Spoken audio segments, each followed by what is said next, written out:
Зора, събужда се града, сиренен вой, след той покой и пустота. Това е може би минута, не минута, то е миг.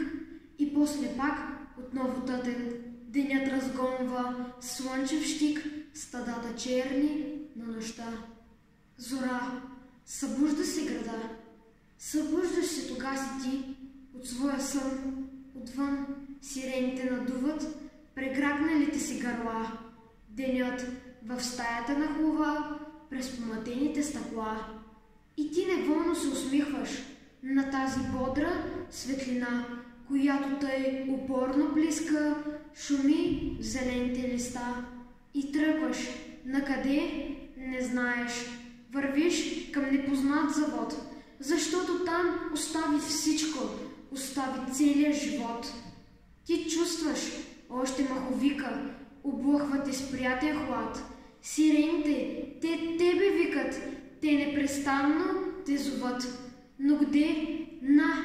Пътя е запрещен, навред затворени врати в гърдите ти, като в огнище, като вулкан протест дими.